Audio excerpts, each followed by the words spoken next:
I'm Randy. I'm Calvin, and we are the original security guys. Okay, we're in another video for our National Cybersecurity Awareness Month, and so this week we're talking about passwords. That's the evil thing that everybody won't let us use our devices until we have our passwords. So what is it that we're really kind of talking about this week? So passwords are what is authenticating the username. The username is what you are using to access an account, be it your email, be it work, be it your bank account, be it your credit card, anything else. So on a password, I mean, even for me, I'm the security professional. How long does the password need to be? Well, let's say that an 8-character strong password can be cracked in a very short period of time. So longer is better. All right. So when you say longer, so we can put this into reference, you're talking about not 6, but you got to do at least 7, right? No, well, 7 times 2. 7 times 2, at least 14. I would encourage 14. I would set the bare minimum at 12, but I would, for your account, I would encourage you to go to 14. So how about 30? Better. How about 50? Length matters. Okay. So is it just the length, or is there a special way that they need to be formulated in order to do that? So do you use special characters? I use special characters. I use alpha, which is the letters, upper and lower. I use numbers, and I use special characters, which is basically the shift top row of your keyboard. Right. And then you can get into the quotes and the question marks and greater than, less than symbols and others, but primarily the upper, above the keys above the numbers. And then the other thing, you got to change them. Got to change them, what, at least once a year? Yeah, at least once a year. If we're dealing with a business that has the ability to monitor for indicators of compromise, then you don't have to change them as often. When you don't have means to know if your account's been compromised, yeah, we still need to change the passwords on a regular basis. So we need to talk about why that is and what the issues are and what that actual risk is. So with all of those things that you do, get a long password, these special characters, you don't even make a word. It's just garbage, and then you change them every month. Can they still be hacked? Absolutely, they can be hacked. Is there anything that you can do? Well, you could go to multi-factor authentication that we talked about last week. So that'll stop it. Nobody will be able to hack you with multi-factor authentication. I would say it would slow them down. Okay. Multi-factor authentication still has problems, and there's still chances that it could be compromised. So we need to talk about that. So if you like this content and you would like to see more like it, please subscribe and like. And also, if you will, please make comments below. Tell us what we did right, what we did wrong. Are we just full of it? But we welcome any of your comments and any future content that you might want to see in future videos. All right, so let's talk about how long that password is going to be. We talk about various different things, but you may mention something already. It's like it can be it can be compromised very quickly. So if you have an 8-character password and you meet all the other rules, right? It's not even a word, it's upper lower case, and it's all the special characters. How long will it take for that to be hacked, approximately? Once the hacker has that information, under an hour. Okay. So what about if it's 12 characters? You have more characters, and if you're using letters, upper and lower, numbers, and special characters, you've increased the number of items that they have to try to brute force. So it takes longer to run those calculations. And then because you've gone to a longer password, it makes it safe for a longer period of time. So a year. And as technology changes, that will become shorter. But yeah, you're going to be good for a long period of time.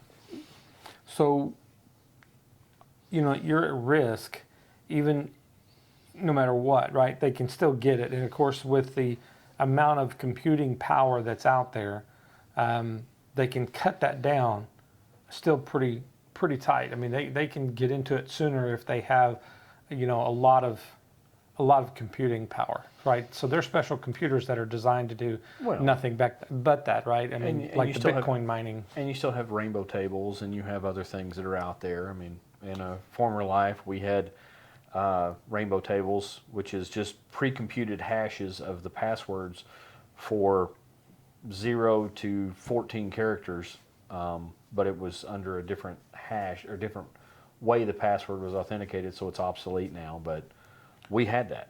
So basically, when you said rainbow tables, that was just a big database with every possible combination of characters, alphabet, numbers, and special characters, all the way up to 14 characters. 14 characters. How long would it take you with the rainbow tables, if you had the information available to you, how long would it take you to break a 14 character password with rainbow tables? Minutes. Minutes. 5 minutes? Just depends on how long it takes to go through the data. So we had that. How long ago was that? Well, prior to 2006. So we're almost 20 years, and we had 14 characters. How many characters do you think is out there in the world now? And with the computing technology that's there, it's scary. Yeah. So, I wouldn't say it would be double, but I can see probably 16, 18 characters. And if you remember, what we had compressed was 80 gigs, Yeah. and uncompressed it was closer to 200 gig. Yeah. So, but storage is not a problem like it was 20 years ago.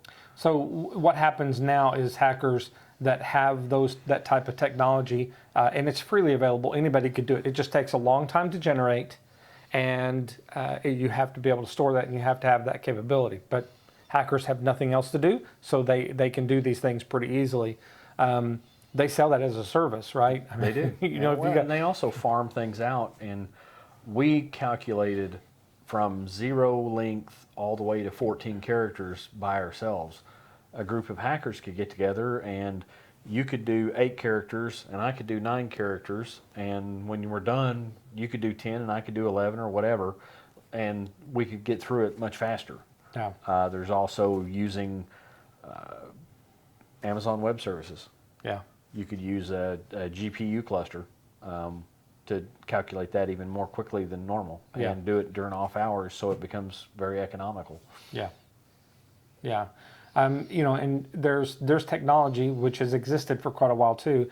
On major data servers, they can place the software on the data server, so whenever the servers aren't being used, then it uses up all the rest of the resources and Yep. feeds that back centrally. So hackers can take advantage of computers that they've already compromised to do nothing but to build their technology, and they're not going to damage the computers. They're going to make sure they stay up and running. No, they want to make sure that they're available for them to use, and other hackers stay out. Right. Right. We've never seen that before, have we? Yeah. So what we're talking about on how long that password should be, we'll talk more about some other strategies, but they just need to be as long as they could possibly make it without having to write them down. Yes. Now, we all know that every institution that you deal with wants you to have an account. So we've got lots of accounts. So you're going to have to find some way to have those passwords, usernames and passwords memorized for you. So the next thing that we need to look at is going to be those special characters. Do the special characters actually help? Well, they add more characters that the hacker has to go through to find the password. So if we just start with all lowercase alpha characters, you've got all the keyboard, you've got the letters on the alphabet, 26 characters. If you add in uppercase alpha characters, you've doubled that to 52. You add in numbers, you've got another 10. You add in special characters, depending upon which set of special characters you allow, or if you allow all of them, You could add another 10, you could add more. So then each iteration of a password has more characters that you have to go through to try each item or each character within the password. So if it's 8 characters and there's 52 keys on the password, 8 times 52 or factorial. So the password becomes, the number of iterations becomes quite large. So really the special characters, one, just helps keep it from just being a normal word, Yeah. which is in any dictionary, which anybody can ultimately compromise pretty quickly. But it also makes it easier for us as simple people to be able to create passwords that we can remember depending on the strategy, which we'll talk more about, right? All right, so the next thing that happens is the, expiring and you have to change that password. There's different schools of thought now. It used to be, it's like, oh well, you need to make that as short as possible, and there are reasons for that. But it depends, right? So, if it's enterprise, you're talking about whether it's an admin account that has access to everything versus user accounts. There's, probably much more at stake. But we're talking about somebody at home. So, should they change it every 30 days or is it every year? And we kind of talked about that. But what are the strategies? Why is it that we would want to change it any particular length of time? Well, you want to look at the value of the account to you. Is it your junk email account that you give away to phishers? No, you don't care about that. If it got compromised, you go out and create another one. Is it your bank account? That's got a different value to it, and it's got your money, so it's probably wanting to be protected a little bit higher. So you need to look at these accounts, figure out what is more important, and then the more important accounts you need to be monitoring and trying to make regular changes to your password. NIST published guidelines that says for corporations they recommend that you only change the password if there's an indicator of compromise. How many home users, have the ability to monitor for an indicator of compromise? Yeah, so you say NIST, that's the National Institute of Standards and Technology, which is the governing body that helps set, security standards as well as many other standards for a lot of things that you use in your household, and you just don't realize it. There are governing bodies that says this is how it's supposed to be, and this is the standard that everybody will follow. And part of that is password standardization. But they just don't tell you, well, it has to be 8 characters, it has to be this, or it has to be that. They give you guidance as to why, right? So we can talk about that expiration dates. We talked about these rainbow tables and how fast hackers can actually, hack those passwords. So what the goal is when you have a password and it gets compromised, there's a time limit at some point that hacker is actually going to be able to use or is going to take advantage that they have your username and password, and they're going to use it to commit whatever criminal activities they're going to try to do, whether it's your bank account or your computer or whatever that might be, right? But you have to put that into context. Hackers, they look at this as a business. So it depends on who you are and what you're talking about. If it's your work computer, it could have more value because it's got more information on it. So if it's a home computer, generally hackers know that they're connecting to a home computer. So it becomes less important to use that password right away. So a lot of times whenever a hacker actually steals information such as your password, they really take that information, compile it together, and sell it. They do. Right.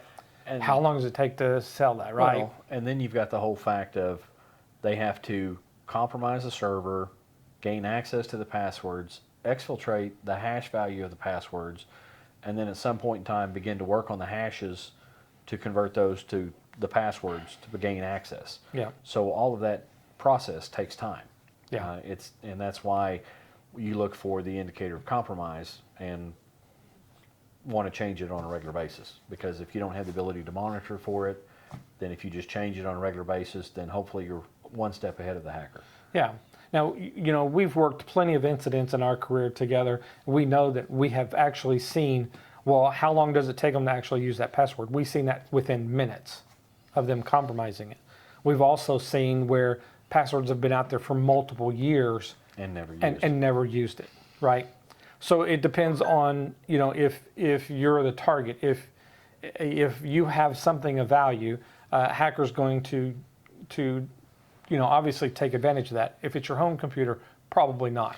If it's your home computer, there's a chance that they're going to use it as a jump-off point. Right. They're going to use your computer to actually go and attack somebody else, and you won't even know it. They're not going to do something that's going to damage your computer or slow it down or make it quit working. They're going to want to keep it working for you, and they're going to want to be able to use that anytime that they can when you're not using it, so that you won't even know that they're there. Turn your system into a bot for them. Yeah. So the goal here is you just got to beat the hacker. That's how often you need to change it. Like I said, sometimes they don't even try it for another year. So the strategies when you're talking about changing those passwords, more often is better, but then that becomes another problem. If you're using a 30-character password and you're changing it every 30 days, that's rough. Very rough. I don't know that I could do that without writing it down. In fact, I know I can't, but we'll talk about that. Okay, so let's talk about some of those strategies, right? We're security experts. Not only do I have to keep my passwords secure for all the systems that I've got to be concerned about, I need to change them on a regular basis, and I got to make sure I don't use the same username and password on multiple systems and applications that I access. It's hard. It's difficult to use a unique username on everyone because so many rely on your email password or your email account. Yeah. But you definitely want to have a different password on each account. Yeah. And can you do that without writing it down? No. I can't. I literally have hundreds of accounts that I'm trying to maintain. So without writing it down, what are some of the strategies that you can make it easier for yourself to remember a long password? Well, techniques for that are, do you have a favorite song or a favorite verse in a song or a favorite Bible verse? And then pull the first character out of each word of the verse or song, and then add a number or special characters in there, or make a nonsense word. I've used a 24-character fake URL before. Yeah, so instead of just making a single password that you got to try to remember, just make it a complete sentence and add some garbage at the end that means something to you, but it wouldn't mean anything to anybody else. Well, and if it's a long enough password, a technique that you could use is salting. So you add something to the end to change it, perhaps the date that you set the password, so that you just increment that each time and it changes the value of the password. Yeah. So like some of the techniques that I use for that is, whatever secure password that it is, it's long enough that it probably can't be hacked in the first place. But what I do is end up adding some of that salt. And so like, for example, an example you could do this is, so the first time you create that password, do a 01. The second time you go to change that password, whether it's next month or the next 6 months, change it to a 02.